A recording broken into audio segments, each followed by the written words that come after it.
여러분 안녕하십니까? 은혜로운 찬양을 인해서 감사합니다.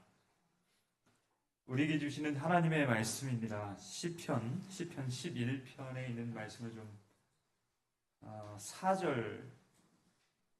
4절에 있는 말씀만 좀 같이 읽으시겠습니다. 시편 11편 4절. 그럼 여기 화면에 보이시죠? 제가 두 가지 번역본을 좀 적었습니다. 첫 번째 4절에 있는 말씀, 첫 번째 번역본은 한글판 성경이고요. 두 번째는 새번역 성경입니다. 조금 쉽게 이해할 수 있도록 두 가지 번역본을 적었습니다. 같이 좀 읽어보실까요? 여호와께서 시작. 여호와께서 성전에 계시니 여호와의 보좌는 하늘에 있으며 그 눈이 인생을 통촉하시고 그 안목이 저희를 감찰하시도다.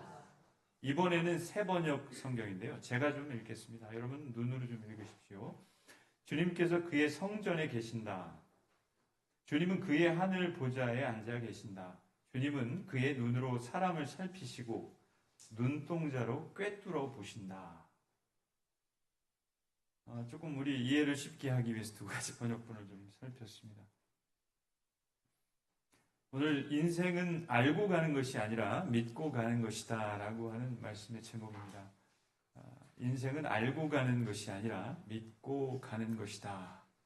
하나님 말씀 함께 나누시겠습니다.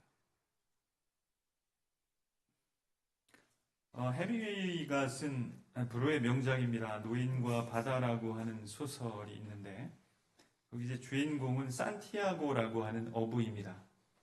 이 사람은 그 쿠바 북쪽에서 아주 가난한 어부지요. 조각배를 타고요. 그래서 이제 물고기를 잡는 사람인데 노인입니다.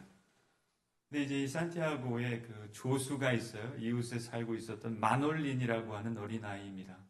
그래서 이제 이 마놀린을 조수로 데리고 물고기를 잡으러 다닙니다. 이 산티아고가 84일 동안이나 물고기를 잡지 못한다고요. 동네 소문이 났습니다. 저 산티아고는 이제 한물 간 어부라고. 그래서 이제 이 마놀린조차도 마놀린의 부모가 이제 더 이상은 저 할아버지 배 타지 말라고 이야기를 합니다.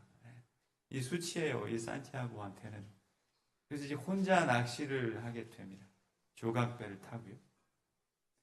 근데 여러분 그 낚시를 하는 사람들의 낚시꾼들의 로망이 있습니다. 무엇이 로망이냐면 어떤 고기를 낚기를 원하느냐 하면 여러분 그거 아십니까? 청새치라고 하는 물고기 있어요. 아주 거대한 물고기입니다. 그래서 낚시에 관심이 있는 사람들은 그걸 꼭 본인의 생애 동안 한번 낚기를 원한다고 합니다. 이 산티아고가 혼자 낚시를 갔다가 거대한 청새치를 낚았어요. 엄청 긴 시간 동안 사투 끝에 그 청새치를 낚고요. 이 청새치를 들어 올릴 수는 없고 이 배 옆에다 묶고 상으로 돌아옵니다. 그런데 이 상어 때 또 습격을 받잖아요. 그래서 거의 뼈만 남게 됩니다. 그 뼈만 남긴 그 청새치를 옆에 묶고 이제 돌아오지요. 근데 이 책 속의 내용 중에 인간은 파괴될 수는 있어도 패배하지는 않는다 이런 말이 있어요. 인간은 파괴될 수는 있어도 패배하지는 않는다. 인간의 불굴의 의지를 넘어서요. 인간의 존엄성을 표현하는 표현이라고 그 묘사하는 표현이라고 우리가 좀 이해를 합니다. 이것 말고 또 어떤 말들이 좀 기록이 되어 있느냐 하면 이런 이야기도 기록이 되어 있습니다. 물고기가 나를 데리고 가는 것일까? 아니면 내가 물고기를 데리고 가는 것일까? 이 옆에다 청새치를 묶었는데 자기가 이제 비몽사몽간에 혼돈 가운데서 이렇게 생각을 한 것입니다. 물고기가 나를 데리고 가는 건가? 내가 물고기를 묶어서 데리고 가는 건가? 이거는 인간의 실존을 말하는 구절입니다. 하나님 없는 인생을 이것만큼 잘 묘사한 표현이 또 있을까 싶어요. 이 무슨 말입니까? 인생은 잘 모르겠다고 하는 거예요. 잘 생각을 해보는데 잘 모르겠다고 하는 거예요. 앞인지 뒤인지 분간이 잘 되지 않습니다. 내가 잡은 물고기가 나를 데리고 가는 것인지, 내가 물고기를 잡아서 내가 물고기를 묶어서 내가 물고기를 데리고 가는 것인지. 혼돈이라. 부조리 모순 문제투성이가 인생입니다. 사실 좋은 건지 나쁜 건지 우리 잘 모를 때도 있어요. 오늘 시편 그 11편에 있는 말씀을 우리가 좀 본문에 있는 말씀으로 좀 살펴보시는데 시편 이 11편은 1절부터 한 7절까지 기록되어 있는 말씀인데 여기 보면요. 이 시의 배경은 어떤 거냐면 다윗이 사울의 추격을 이제 당해서 계속 다니는 그런 상황 중에 기록한 이 시라고 우리가 좀 이해할 수 있습니다. 그래서 뭐라고 되어 있느냐면 시편 11편 오늘 본문에 있는 말씀 다 읽지는 않았습니다. 1절에 보면 내가 여호와께 피하였거늘 너희가 내 영혼더러 새같이 내 산으로 도망하라 하면 어찌 민고. 이 굉장히 어려운 상황을 묘사하고 있습니다. 여기 이제 있는 이 말씀을 보면 다윗은 사울 왕의 이런 목숨을 담보로 한 추격을 받지요. 그가 스스로 이르기를 내가 다윗을 벽에 박으리라 하고 그 창을 던졌으나 다윗이 그 앞에서 2번 피하였더라. 이 사는 게 아닙니다. 이게 한 번뿐만이 아니라 이 사무엘상 19장에도 또 이렇게 나온다고요. 사울이 창으로 다윗을 벽에 박으려 하였으나 그는 사울의 앞을 피하고 또 피했습니다. 놀랍지요. 피하고 사울의 창은 벽에 박힌지라 다윗이 그 밤에 도피하매. 이게 왕이 옆에 가까이 두었던 자신을 향해서 창을 던지는데 이 살 길이 없지요. 어떻게 살 수 있을까? 야, 왕이 나를 죽이겠다고 덤비는데 내가 과연 이 나라에서 목숨을 부지할 수 있을까? 이것만큼 큰 위기는 없을 것입니다.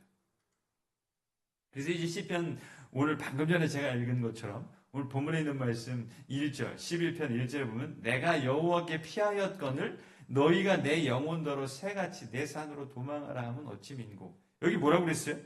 하나님께 피했어요. 그래서 하나님께 피했습니다. 그런데 또 그런 하나님께 피했음에도 불구하고 주변의 사람들이 다윗을 오히려 조롱합니다. 너는 이제 끝인 것 같아. 저 왕께서도 너의 목숨을 취하려고 하는데 네가 살 길이 없는 것 같아. 근데 이 상황은 지금 하나님 저를 살려주십시오. 제가 목숨이 경각에 달했습니다. 어떻게 살겠습니까? 이런 상황이란 말입니다. 하나님께 피하였단 말입니다. 하나님을 바라보고 있는 다윗의 모습이지요. 그런데 주변에 있었던 사람들이 다윗을 조롱하고 있단 말입니다. 너는 이제 다 됐어. 네 인생 끝이 난 거야. 그래서 여기 뭐라고 이 마지막 부분 중간을 넘어서 보면 너희가 내 영혼더러 새같이 내 산으로 도망하라 하면, 그러니까 이게 뭐냐 하면요. 새라고 하는 말은 히브리 말로 보면 이건 아주 참새같이 작은 새를 가리키고 있습니다. 작은 새예요. 보잘것없어요. 너는 그런 존재야. 너는 이제 다 끝났어. 네 인생은 완전히 끝장난 인생이야. 이렇게 이야기하고 있다. 1절에 있는 내용만 보면 다윗이 자신의 인생을 이렇게 뒤돌아보고 지금 자신의 환경을 이렇게 묵상을 좀 해보면 이 답답하기 그지없어요. 아니 지금 내가 하나님을 부르고 있는데 왜 이런 상황들이 계속 만들어지는 거지? 왜 내가 이렇게 하나님의 도움을 느낄 수 없지? 그래서 이건 다른 말로 하면 다윗은 자신의 인생의 해석이 잘 되지 않아요. 어떻게 해야 되지? 하나님께서도 나를 버리신 건가? 위로를 기다렸는데 오히려 압박과 고난이 더 온 것입니다.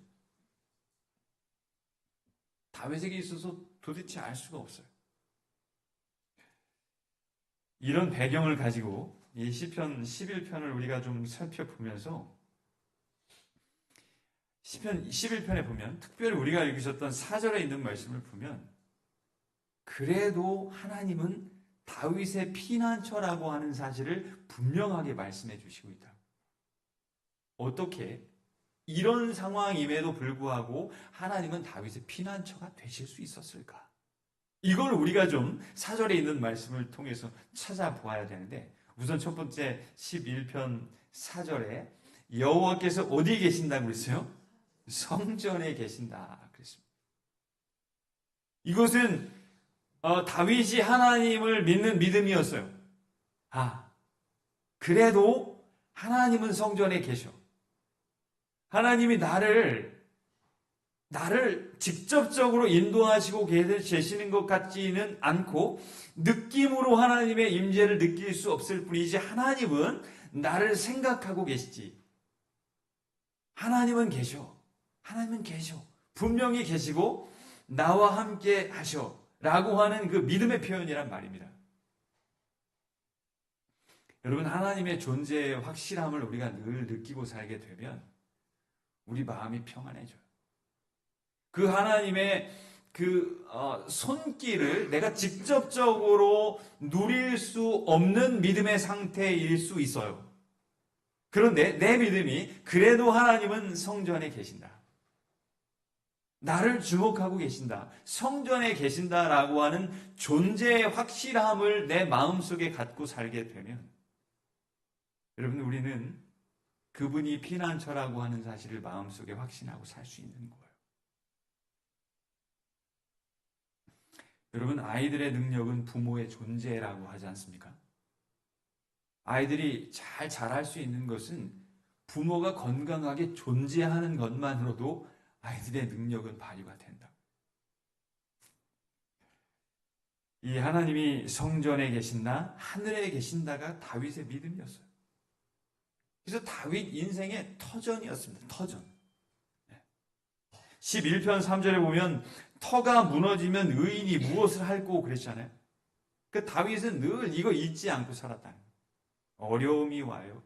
곤란을 겪어요. 고난이 있어요. 그래도 내가 바라보고 내 마음속에 사라지지 않는 하나님의 존재에 대한 그게 하나님 그 터전이었다.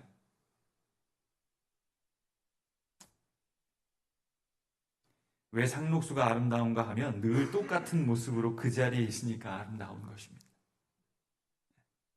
하나님께서 그 자리에 늘 계시다고 하는 사실이 마음속에 언제든지 간직되고 또 그것을 확신으로 마음속에 간직하게 되시길 바랍니다. 링컨 대통령이죠. 오른쪽에 있는 건 링컨 대통령의 성경입니다. 보시던 성경인데요.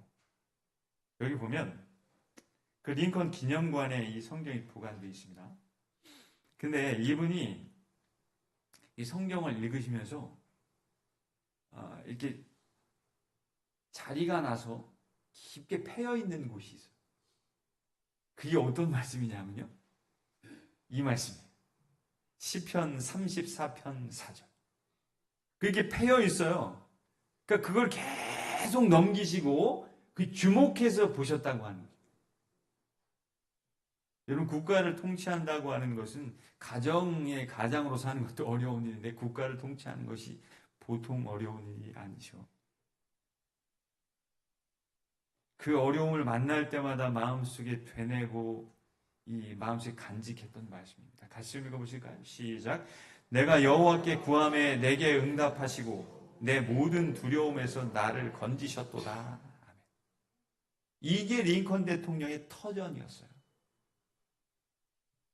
여러분, 우리 속에 하나님을 향한 믿음의 표현이죠. 이게 링컨 대통령의 나만의 터전이 필요합니다. 하나님 하면 나와 하나님 관계 속에서 내 어떤 고난, 고통, 환난, 어려움들을 만나고 그것이 그 정신적인 것일 수도 있고요. 그리고 또 물리적인 어려운 환경일 수 있어. 그럴 때 내가 기댈 수 있는 터전, 내가 생각해낼 수 있는 하나님에 관한 장면들이 있어야 된단 말이에요. 지워지지 않는 그 장면이 마음속에 간직이 될 때 여러분, 우리의 영혼은 삽니다. 그 모습을 통해서 하나님께서 영광을 받으시는 거예요.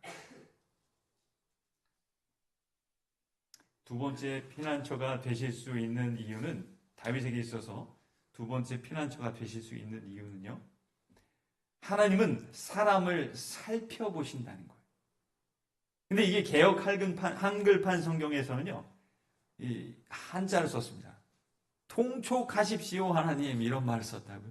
여러분, 이 통촉이라고 하는 말은 어디서 많이 들어보셨어요? 사극에서 많이 듣습니다. 통촉이라고 하는 말은요, 이런 말입니다. 윗사람이 아랫사람의 사정이나 형편 따위를 어떻게 한다고요? 깊이 헤아려서 살펴본다는 말입니다. 이 통촉이 한자로. 우리가 잘 쓰는 말은 아닙니다. 그래서 이걸 세번역 성경에서는 하나님은 주님의 그의 하늘 보좌에 앉아 계신다. 주님은 그의 눈으로 사람을 살피시고 그랬어요. 하나님은 사람을 살펴보신다. 바라보시는데 어떻게 바라보시느냐면 통촉하신다는 거예요. 윗사람이 아랫사람의 사정이나 형편 따위를 깊이 헤아려 보신다는데 이 통촉이라고 하는 말의 원어를 보면 이 하자라는 말인데요. 원어가. 이건 무슨 말이냐면 쪼개듯이 날카롭게 꿰뚫어보는 동작을 의미한다고 그래요. 쪼개서 꿰뚫어보는 거예요. 마치 구멍이 날 정도로 바라본다는 것입니다. 여러분 그 눈빛을 피할 수 있을까요? 하나님께서 우리를 그렇게 바라보시고 계신다는 거예요. 하나님의 시선에서 우리가 사라지지 않는다는 말입니다. 이렇다면 하나님께서 우리의 피난처가 분명하지 않겠습니까? 하나님이 분명하세요. 우리의 피난처시란 말입니다.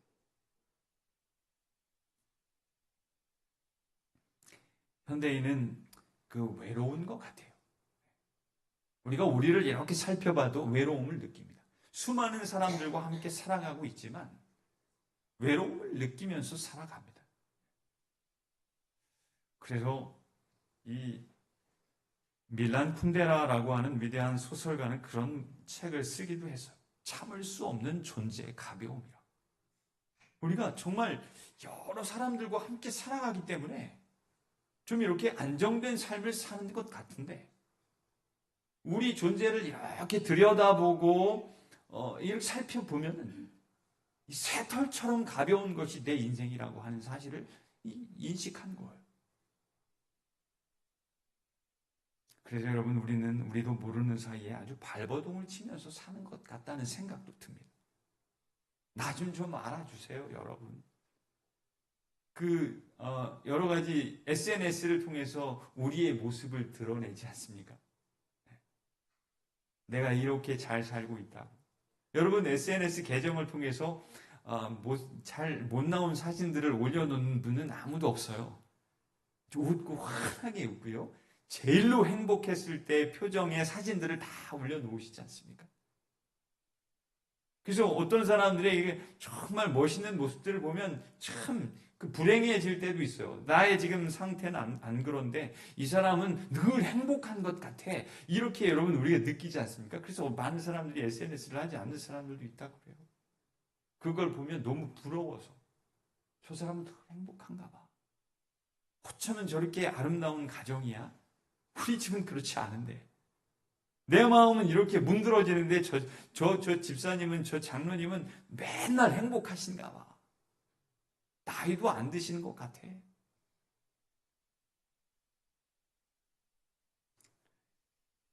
그래서 여러분 우리가 그렇게 표현하는 거예요. 나 여기 있어요. 나 이쁘지요 여러분. 저 좀 봐주세요. 우리의 존재가 가볍다고 하는 사실을 드러내는 거예요. 사실은 그게.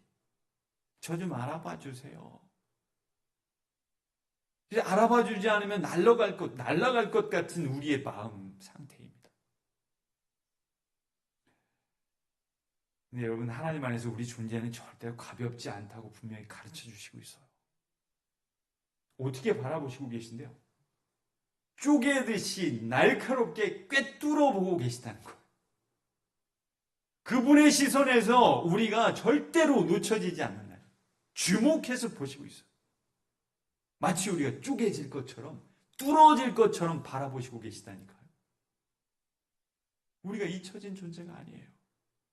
우리 존재가 그만큼 무거운 존재라고 하는 것입니다. 하나님께서 우리를 통촉해 보시고 계신 이상 우린 여러분 새털처럼 가벼운 인생이 절대로 아닙니다.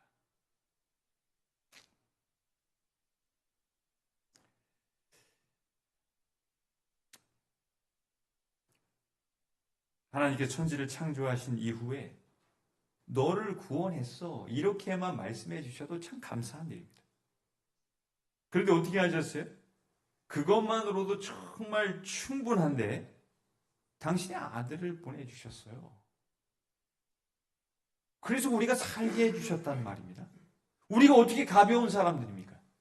다른 사람들이, 하나님을 알지 못하는 사람들이 그들의 어떤 완력과 힘으로 우리를 훅 분다고 해서 날아갈 사람들입니까?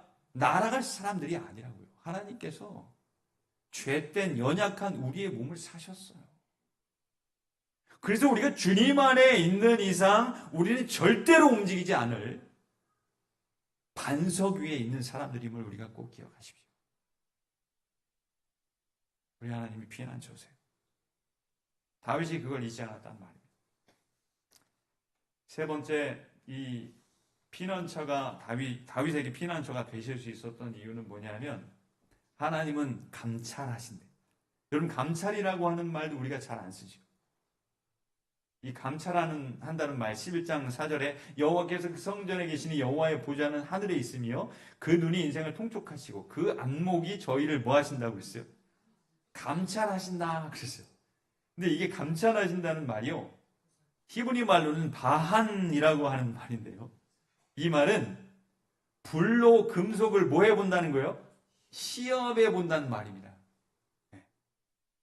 그래서 불로 금속을 시험해 보듯이 물건의 가장 깊숙한 본질까지 응시하여 살핀다라고 하는 말이에요. 불순물이, 불로 이렇게 불을 이렇게 뜨겁게 하면은 금속이 녹지 않습니까? 그 불순물이 빠진다. 끊임없이 그 일들을 하지요. 담금질을 하고 찬물에 담갔다가 다시 또 그 불로 녹여서 불순물이 빠지고 이런 과정을 계속 반복하잖아요. 어떤 쇠로 무슨 아주 단단한 물건을 만들 때.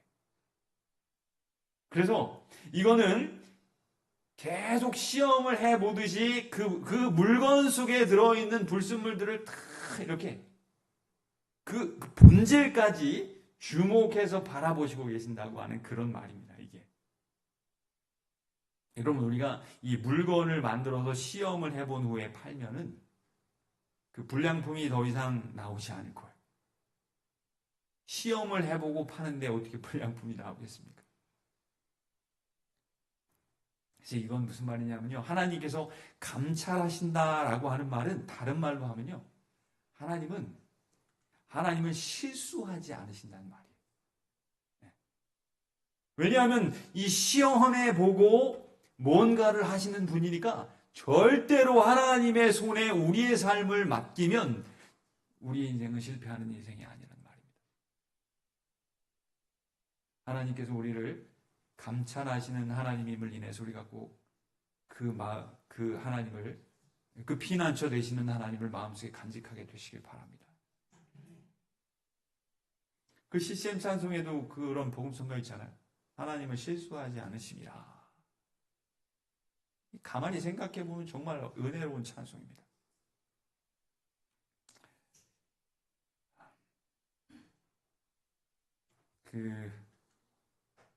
옛날에, 지금으로부터 한 30년 전입니다. 지금으로부터 한 30년 전에 이 구소련 지역이에요. 중앙아시아입니다. 중앙아시아에 그 어떤 모슬렘 국가에 한 선교사님이 파송이 됐습니다. 30년 전이니까 굉장히 오래 전입니다. 근데 여기 이제 한 명의 그리스도인들도 없는 지역에 이제 교회를 세우기 위해서 이 선교사님이 얼마나 열심히 선교를 하시는지 몰라요. 그래서 결국 하나님께서 인도해 주셔서 이제 그 특별히 하나님의 은혜를 경험하고 어떤 한 건물 안에 교회를 세우게 됐습니다. 교회를 세웠어요. 한 명도 그리스도인이 없는 지역에서. 얼마나 열심히 노력을 하셨겠어요. 근데 문제가 생겼습니다. 문제가. 근데 그 건물 안에는 모슬렘 사원도 같이 있었어요. 이 무슬림 또는 모슬렘, 이슬람을 믿는 사람들입니다. 그 모슬렘들은요, 기독교인들과 같은 땅에 묻히는 것이 최고의 수치라고 그러잖아요. 그래서 이제 계속 불려갑니다. 이 선교사님이 불려가요. 모스크죠, 모스크. 예. 그들이 모이는, 모슬렘들이 모이는 회당에 이제 불려가서 목숨의 위협을 받는 이 말을 듣습니다. 당신 이 건물에서 나가지 않으면 죽는다. 우리들 중에 누가 당신의 목숨을 앗아갈 수 있을지 모르겠다. 좋은 말 할 때 나가는 게 좋겠다. 계속 이제 이 위협을 당하게 됐어요. 그래서 이 선교사님이 무슨 이야기를 했느냐면, 이 결정, 우리가 나가는 거는 내가 결정할 수 있는 게 아니라 윗분의 허락이 있어야, 지시하는 윗분의 허락이 있을 때 내가 여길 나갈 수 있다고. 우리가 이제 그렇게 해서 이제 계속 이 대답을 차일피일 미루고 시간이 지나갔어요. 그래서 도대체 그 윗분이 누구냐고. 아니, 얘기할 수 없어요. 그냥 윗분의 지시가 있어야 우리가 나간다. 그렇게 얘기를 해서 계속 미루게 됐습니다. 그러다가 그때 북방 외교 문제로 우리나라 대통령이 계속 그 중앙아시아 그 지역을 방문하시게 됐어요. 꽤 여러 번, 1년에 몇 번 오셨다는 거예요? 또 다른 나라에 갔다가 또 들려서 가시고 뭐 이런 여러 가지 경로를 통해서 그 나라를 오시게 됐어요. 북방 외교 문제 때문에. 근데 그 당시만 해도 이 통역을 하는 사람이 없어서 이 선교사님이 거기 불려갔어요. 그래서 이제 그 양국 정상들이 정상회담을 하게 됐는데, 여러분, 양국 정상이 정상회담을 하니까요, 그게 어떻게 됐겠습니까? 통역자도 함께 비추어졌죠. 그게 TV를 통해서 전국에 방송이 됐어요. 그래서 이 선교사님 얼굴이 알려졌습니다. 그래서 이제 그 통역을 하고 와서 그 교회에 있는데 그 모슬렘 지도자가 다시 찾아왔어요. 혹시 당신 얼굴을 내가 TV에서 봤는데 당신이 말한 윗사람이 그 당신네 나라의 대통령이냐고. 거짓말을 할 수는 없고 그냥 웃고 만 거예요. 그냥 웃고 말았어요. 그 다음부터 여러분 어떻게 되는지 아십니까? 이 모슬렘 지도자들이 그걸 대답으로 들었어요. 야, 이 사람의 윗분은 대통령이로구나. 우리가 어떻게 저 교회를 나가라고 할 수가 있겠나. 그래서 한 번도 이 사람들이 찾아오지 않았다는 거예요. 놀랍죠, 여러분? 근데 어느 날 또 최고 이 지도자가, 종교 지도자가, 모슬렘 지도자가 다시 한번 찾아왔어요. 그날은 사정을 하는 거예요. 참 사실 이러저러해서 여기 같이 있고 싶지만 우리 모슬렘들에게는 당신들과 함께 있는 것이 수치다. 내가 정말 간절히 기도하고 바라는데 우리가 여기서 가까운 곳에 한 4,500평 정도의 땅이 있는데 그거 우리가 준비한 땅이다. 그걸 당신들한테 무상으로 줄 테니까 거기 가서 교회를 지으라. 여러분 놀랍지 않습니까? 놀랍지요. 땅을 준다고요. 땅 4,500평이라. 이건 여러분 누가 헌금한 겁니까? 모슬렘들이 헌금한 거라니까요. 그렇게 해서 이 선교사님이 아주 못 이기는 척하고 그걸 받아서 나가셨다는 거예요. 그래서 교회 갔었어요. 여러분, 우리 인생은요, 알고 가는 것이 아닙니다. 무엇으로 가는 거예요? 그러면 믿음으로 가는 거예요. 우리 인생을 알면 얼마나 다 알겠습니까? 우리 눈에 보이는 것밖에 더 아시겠어요? 그 눈 너머에 아직도 이루어지지 않고 밝혀지지 않은 그런 것들을 어떻게 보시겠습니까? 그래서 인생을 알고 간다고 하는 말은 잘못된 말입니다. 어떻게 알아요, 우리가? 한 치 앞을 알 수 없는 것이 우리의 인생인데. 여러분, 우리의 인생 믿고 가십시오. 알고 가는 게 아닙니다. 어떤 믿음입니까? 오늘 피난처 되신 하나님에 대해서 우리 배우셨죠? 어떤 믿음이 우리에게 필요해요? 하나님이 어디 계신다고요? 성전에 계세요. 성전에. 우리 터전이 분명해야 돼. 우리 마음속에. 내가 어려울 때 내 하나님이 나의 터전인가. 이거 여러분 살펴보십시오. 그리고 두 번째 믿음은 뭐예요? 하나님이 우리를 꿰뚫어 보고 계신다니까요. 하나님이 나를 잊으셨나 봐. 그건 우리 마음입니다. 우리 마음. 하나님께서는 우리를 한 번도 놓치신 적이 없어요. 우리 마음속에 우리 머리에 구멍이 뚫릴 정도로 꿰뚫어 보고 계시단 말입니다. 그게 통촉이에요. 그리고 하나님은 절대 실수하지 않으시는 분이라고 하는 사실을 꼭 기억하시기 바랍니다. 이 믿음이 우리에게 필요해요. 그 인생을 우리가 걸어갈 때 하나님께서 영광을 받으실 줄 믿습니다. 우리 하나님께 영광을 돌리는 우리의 모습들이 되시기를 간절히 바랍니다.